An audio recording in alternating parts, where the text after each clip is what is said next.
بسم اللہ الرحمن الرحیم۔ السلام علیکم ورحمۃ اللہ وبرکاتہ۔ علامہ اقبال اوپن یونیورسٹی ایم اے عربی کوڈ نمبر 4507 کے تحت پڑھائی جانے والی کتاب البلاغہ کے یونٹ نمبر 1 کا تعارف اس لیکچر میں انتہائی مختصر انداز میں پیش کیا جائے گا۔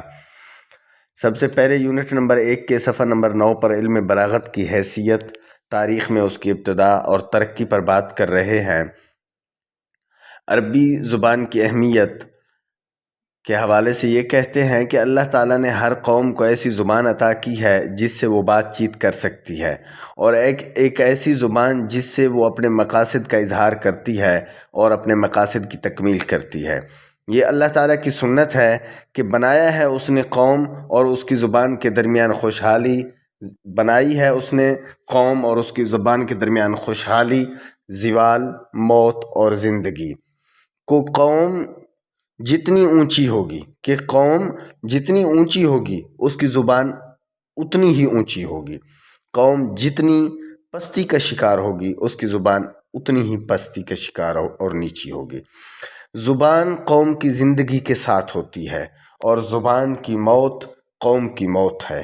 یہ اللہ کا قانون ہے اس کی مخلوق میں، وَلَن تَجِدَ لِسُنَّتِ اللَّهِ تَبْدِيلًا، اور تم اللہ کے قانون میں کوئی تبدیلی نہیں پاؤ گے۔ زبان ایک عنوان ہے قوم کا۔ زبان کی ترقی اور اس کے سائے کی وسعت ہی قوم کی ترقی اور اس کے اقتدار کی وسعت ہے۔ اختصار کے پیش نظر 2.1 دیکھیں۔ اس کے اندر یہ کہہ رہے ہیں کہ زبانوں میں عربی زبان کی حیثیت وَعَلَى هَذِهِ السُّنَّةِ، اور اسی سنت کی بنیاد پر اللہ تعالیٰ نے اپنے نبی محمد خاتم النبیین صلی اللہ علیہ وسلم کو تمام انسانوں کے لیے بھیجا اور آپ پر واضح عربی زبان میں ایک ایسی کتاب نازل فرمائی جو کہ یہدی الحق و الی صراط مستقیم ہے، یعنی کہ حق اور صراط مستقیم کی طرف رہنمائی کرتی ہے۔ فدع الناس، پس بلایا لوگوں کو، الی توحید اللہ کی وحدانیت کی طرف اور اس کی عظیم شریعت پر عمل کرنے کی طرف۔ چنانچہ لوگوں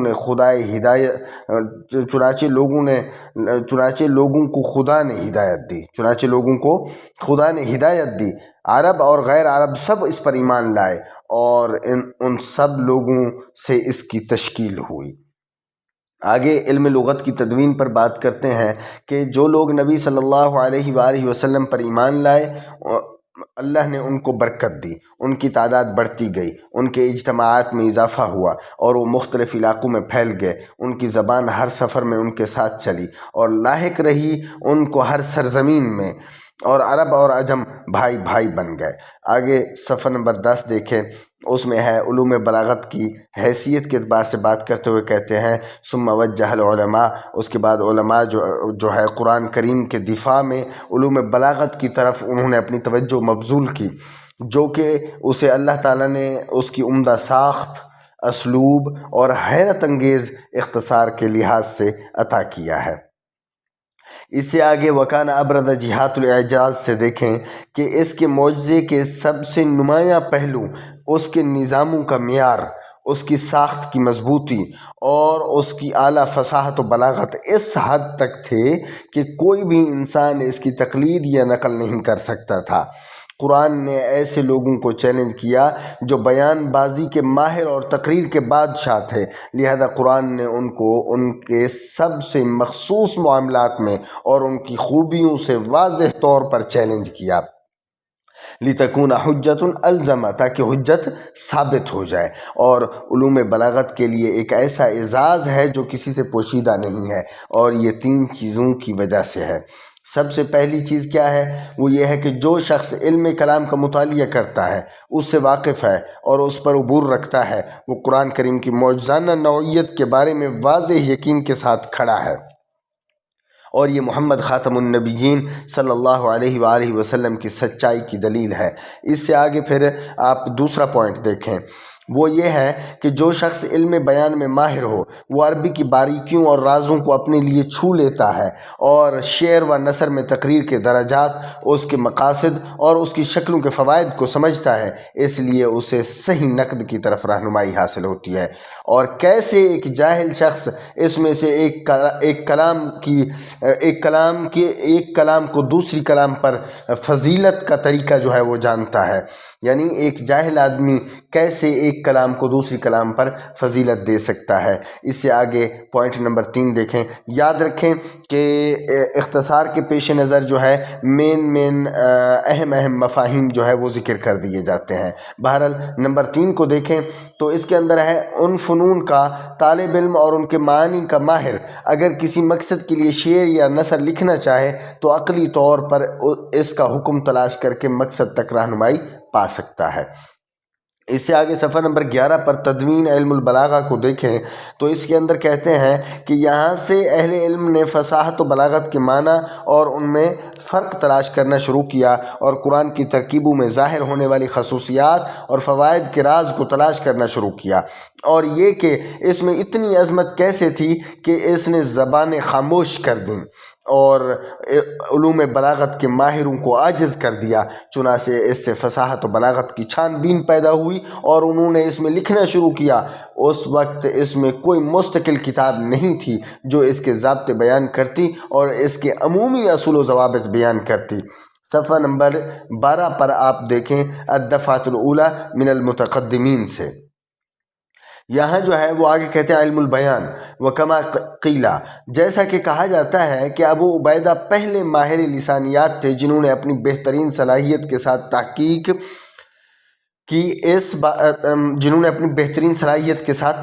کی اس بارے میں جو کہ وارد ہوا ہے قرآن میں بیان کے طریقوں میں سے، اور جمع کیا ہے اس کو ایک کتابچہ میں اور اس کا نام رکھا مجاز القرآن۔ آگے علم المعانی کو دیکھیں، وہ علم المعانی کا عنوان قائم کر کے کہتے ہیں جہاں تک علم معانی کا تعلق ہے تو یہ قطعی طور پر معلوم نہیں کہ اس کے بارے میں سب سے پہلے کس نے بات کی، بلکہ بعض بااثر مصنفین اور مبلغین جیسے جعفر بن یحییٰ، سہل بن ہارون الفارسی اور دیگر نے اس بارے میں بات کی۔ آگے صفحہ نمبر 13 پر علم البدی کو دیکھیں۔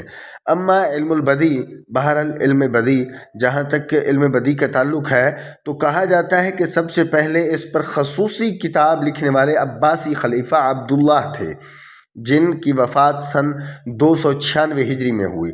ان سے پہلے کے شعراء مثلا بشار ہے، مسلم بن الولید ہے، ابو تمام وغیرہ نے اپنی شاعری میں بدی کی قسمیں استعمال کیں، چنانچہ عبداللہ نے آ کر بدی کی 17 اقسام جمع کی۔ اس سے آگے مختصراً مفہوم کے طور پر عرض ہے کہ قدامہ ابن جعفر نے علم بدی کی 20 اقسام جمع کی ہیں اور اس نے عبداللہ کے ساتھ ان میں سے کچھ اقسام کے بارے میں بحث بھی کی ہے۔ اس کے بعد ابو ہلال العسکری اور دیگر نے اس میں مختلف قسم کے فنون بدی کا اضافہ بھی کیا ہے۔ آگے دیکھیں جی، اختصار کے پیش نظر ہم صفحہ نمبر 14 پر المتاخرین کا جو عنوان ہے اسے دیکھیں گے۔ آپ دیکھیں المتاخرین سے، پھر کہتے ہیں کہ پھر متاخرین آئے جیسے قزوینی، سعد الدین تفتازانی اور ان کے بعد دیگر، بس وہ نہیں طاقت رکھتے تھے کہ وہ اضافہ کریں اس پر کسی چیز کا اصول بلاغت میں سے۔ اس سے آگے صفحہ نمبر 22 کو دیکھیں۔ صفحہ نمبر 22 پر ہے کہ فصاحت و بلاغت، صفحہ نمبر 22 جو ہے اس پر ہے فصاحت و بلاغت اور ان دونوں کے اندر فرق۔ جیسا کہ میں نے آپ کو پہلے بھی عرض کر دیا، اب کتاب والا کہتا ہے کہ جیسا کہ میں نے پہلے کہا تھا کہ قرآن کریم ایک ابدی معجزہ ہے جو ایک ایسی قوم پر نازل ہوا جو بیان بازی کے ماہر اور کلام کے بادشاہ ہیں، اور اس نے انہیں چیلنج کیا، انہیں معذور کر دیا اور ان کی زبانیں خاموش کر دیں۔ معجزہ کا سب سے نمایاں پہلو قرآن میں اس کی فصاحت و بلاغت کی اس حد تک بلندی ہے کہ کوئی انسان اس کی تقلید نہیں کر سکتا اور نہ کر سکے گا، اور یہیں سے فصاحت و بلاغت کی تحقیقات نے جنم لیا اور ان دونوں کے درمیان فرق نے بھی یہیں سے جنم لیا۔ اس سے آگے کہتے ہیں کہ الفصاحت لغتاً جو ہے اس کے اندر یہ بیان کرنا چاہتے ہیں کہ اطلاق کیا جاتا ہے لغت میں فصاحت کا کئی معنوں پر، اگرچہ یہ معنی آپس میں مختلف ہوں لیکن وہ ایک مرجع کی طرف لوٹتے ہیں، اور وہ مرجع کیا ہے؟ وہ ہے بیان اور ظہور اور ابانت اور وضوح۔ اس سے آگے پھر لغوی تحقیق کر رہے ہیں، آپ جو عبارت دیکھ رہے ہیں اس کے آگے لغوی تحقیق ہو رہی ہے، اس کے اندر ہم اختصار کے پیش نظر جو ہے صفحہ نمبر 23 دیکھیں گے، جس کے اوپر جو ہے عنوان ہے الفصاحت اصطلاحاً، کہ فصاحت کی اصطلاحی تعریف۔ فصاحت و بلاغت کا مطلب اب ذرا دیکھیں کہ فصاحت و بلاغت کا مطلب ہے واضح الفاظ کے ساتھ مطلوبہ معنی کو ظاہر کرنا، اور اس میں لفظ کے تلفظ میں آسانی، لفظ کے معنی کی وضاحت، لفظ کی ساخت کی درستی اور مرادی معنی تک پہنچنے میں آسانی شامل ہے۔ الفصاحت اصطلاحاً سے اوپر والی 1.5 سطر کو دیکھیں، جو آپ کو نظر آ رہا ہے نا، الفصاحت اصطلاحاً، اس سے اوپر جو 1.5 سطریں ہیں انہیں ذرا دیکھیں، ان کا مفہوم بیان کرتے ہیں کہ فصاحت اصطلاح میں یہ ہے کہ فصاحت متعلق ہوتی ہے کلمہ، کلام اور متکلم کے ساتھ، اور جب واقع ہو یہ وصف ان میں سے ہر ایک کے اندر تو کلمہ کو کلمہ فصیح اور کلام کو کلام فصیح اور متکلم کو متکلم فصیح کہا جاتا ہے۔ اس سے آگے صفحہ نمبر 25 پر فصاحت الکلام کا عنوان ہے، ذرا وہ دیکھیں، 3.2 ہے فصاحت الکلام۔ ایک کلام اس کے تمام الفاظ فصیح ہونے کے بعد فصیح ثابت ہوتی ہے، یعنی ایک کلام جو ہے اس وقت فصیح ہوگی جب اس کے تمام الفاظ فصیح ہوں گے، اگر وہ اس سے پاک ہوں۔ کس سے پاک ہوں؟ یعنی تنافر الکلمات، ضعف التالیف، التعقید اللفظی، التعقید المعنوی، کثرت التکرار، تتابع الاضافات، ان سے پاک ہوں۔ اچھا، آگے کہتے ہیں کہ اب ہم ان تمام کی انتہائی مختصر سی تعریف کر دیں گے اور تفصیل نہیں کریں گے، جبکہ آپ کی کتاب کے اندر جو ہے وہ تفصیلاً موجود ہے۔ ہم اختصار کے پیش نظر میں جو ہے اس کو مختصر کر دوں گا اور ان تمام اصطلاحات کی آدھی سطر میں تعریف کر دیتا ہوں۔ پھر آگے چلتے ہیں، تنافر الکلمات کو دیکھیں تو اس کی تعریف بمائے تفصیل آپ کی کتاب کے صفحہ نمبر 25 پر موجود ہے۔ اب تعریف کیا ہے؟ کلام میں حروف صحیح کا اس طرح پایا جانا کہ اس سے رکاوٹ یا ناگواری کا احساس پیدا ہو، اور یہی تنافر کلمات کہلاتا ہے۔ اگر آپ اس کی تفصیل دیکھنا چاہتے ہیں تو آپ اپنی کتاب جو ہے اس کا صفحہ نمبر 25 دیکھ لیں۔ آگے ضعف التالیف ہے۔ اب ضعف التالیف کیا ہے؟ اس کی تعریف بھی بمائے تفصیل آپ کی کتاب کے صفحہ نمبر 26 پر موجود ہے۔ مختصر تعریف یہ ہے کہ جملے کا جوڑنا اور اس کا ترتیب دینا، آپ یہ کہہ سکتے ہیں کہ جملے کا در و بست کا، یعنی جوڑنا اور ترتیب دینا جو ہے نحوی قواعد کی روح سے غلط یا کمزور ہو، اور اس کے علاوہ خلاف محاورہ بھی ہو، تو یہ ضعف التالیف ہے۔ اگر آپ اس کی تفصیل دیکھنا چاہتے ہیں تو صفحہ نمبر 26 دیکھیں اپنے کوڈ کا۔ آگے تعقید اللفظی پر آ جائیں، اس کی تعریف بھی تفصیل کے ساتھ صفحہ نمبر 27 پر موجود ہے، اور تعریف مختصر جو ہے وہ یہ ہے کہ لفظوں کا آگے پیچھے ہو جانا، الفاظ کی نشست میں بے ترتیبی جس کی وجہ سے عبارت یا شعر سمجھنے میں دقت ہو۔ تفصیل اگر دیکھنا چاہتے ہیں تو اپنے کوڈ کا صفحہ نمبر 27 دیکھیں۔ التعقید المعنوی پر آ جائیں، اس کی تعریف بھی تفصیل کے ساتھ آپ کی کتاب کے صفحہ نمبر 28 پر موجود ہے۔ اب مختصر تعریف جو میں نے کی ہے وہ یہ ہے، ایسا لفظ استعمال کیا جانا جس سے شاعر کی مراد کچھ اور ہو مگر محل استعمال میں کچھ اور معنی دے رہا ہو، اس کی تفصیل اگر دیکھنا چاہتے ہیں تو صفحہ نمبر 28 کی طرف رجوع کریں جو آپ کا کوڈ ہے۔ آگے کثرت التکرار پر آ جائیں، اس کی تعریف بمائے تفصیل جو ہے وہ بھی آپ کی کتاب کے صفحہ نمبر 29 پر موجود ہے۔ اور دیکھیں، مختصر یہ ہے کہ ذکر کیا جائے ایک ہی کلمہ کا کلام میں 2 مرتبہ لگاتار ایک ہی کلمے کا ذکر کیا جانا، یہ کثرت التکرار ہے۔ تفصیل اگر آپ مزید دیکھنا چاہتے ہیں تو صفحہ نمبر 29 دیکھیں، 29۔ آگے تتابع الاضافات کے اندر آ جائیں، اس کی تعریف بھی آپ کی کتاب کے صفحہ نمبر 30 پر موجود ہے۔ تو مختصر یہ ہے کہ جہاں تک تتابع اور اضافات کا تعلق ہے، یہ حقیقت ہے کہ اسم کو ایک اوور لیپنگ اضافے سے جوڑا جاتا ہے۔ اب اوور لیپنگ اضافہ کیا ہے؟ یعنی جس میں الفاظ ایک دوسرے سے مطابقت نہیں رکھتے۔ اگر تفصیل دیکھنا چاہتے ہیں صفحہ نمبر 30 کو دیکھ سکتے ہیں۔ اس سے آگے اسی صفحہ نمبر 30 پر فصاحت المتکلم کا عنوان ہے، اسے دیکھیں۔ اس کے اندر یہ کہتے ہیں کہ ایک متکلم اس وقت فصیح ہوگا جب اس نے تیار کیا ہو اپنے ہاں فصاحت کا ملکہ، جو کہ علم کی ایک خوبی ہے جو اس کے صاحب کی روح میں گہرائی تک پیوست ہوتی ہے، جس کے ذریعے وہ کسی بھی مقصد کے لیے فصیح کلام میں اپنے ارادے کا اظہار کر سکتا ہے۔ وہ فصاحت و بلاغت کے ساتھ کلام کو اس کی مختلف شکلوں میں ترتیب دینے کے قابل ہو جائے گا۔ آگے اختصار کے پیش نظر صفحہ نمبر 31 پر البلاغہ کا عنوان ہے، وہ دیکھیں۔ البلاغہ کے اندر کہتا ہے کہ لفظ بلاغت کا مادہ یا حروف اصلیہ جو ہیں یہ با لام غین ہے بلاغہ، اور یہ مصدر بلغ یبلغ سے علی وزن نصر ینصر ہے، یعنی یہ بلغ یبلغ سے ہے اور نصر ینصر کے وزن پر ہے۔ اس سے آگے 3.1 کے اندر جو ہے بلاغت کی لغوی تحقیق پیش کر رہے ہیں کہ زبان میں بلاغت کسی چیز تک پہنچنا ہے، جیسا کہ کہا جاتا ہے کہ فلاں نے جو چاہا حاصل کر لیا۔ اختصار کی غرض سے 2.3 کو دیکھیں، اس میں بلاغت کی اصطلاحی تعریف بیان کر رہے ہیں، جس کے اندر البلاغت و اصطلاحاً کا عنوان انہوں نے دیا ہے کہ بیان بازی کی تعریف یعنی بلاغت، اس کی تعریف مختلف تعریفوں کے ساتھ ایک اصطلاح کے طور پر کی جاتی ہے۔ عبد الحمید بن یحییٰ الکاتب نے کہا کہ بیان بازی تقریر کے قریب ترین پہلوؤں سے مفاہیم کا تعین کرتی ہے۔ میرے خیال اب میں یہ سمجھتا ہوں کہ یہاں ایک تعریف کافی ہے۔ اختصار کے پیش نظر ہم صفحہ نمبر 32 دیکھیں گے، 3.3 کو دیکھیں، 32 کے 3.3 کو دیکھیں جہاں بلاغت الکلام کا عنوان ہے۔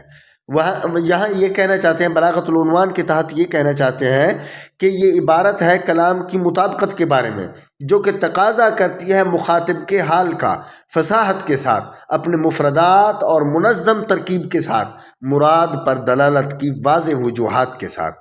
اب اصطلاح میں کلام بلیغ ہوتی ہے اگر ان درج ذیل شرائط پر پورا اترتی ہو، جو شرائط آپ کی کوڈ کے اندر ظاہر ہیں، آپ پر 3 شرائط اس نے ظاہر کی ہیں۔ پہلا، کلام کے تمام الفاظ کی فصاحت۔ دوسرا، کلام کی ساخت میں فصاحت ہو یعنی بناوٹ کے اندر۔ تیسرا، کلام مخاطب کے تقاضوں سے مطابقت رکھتی ہو۔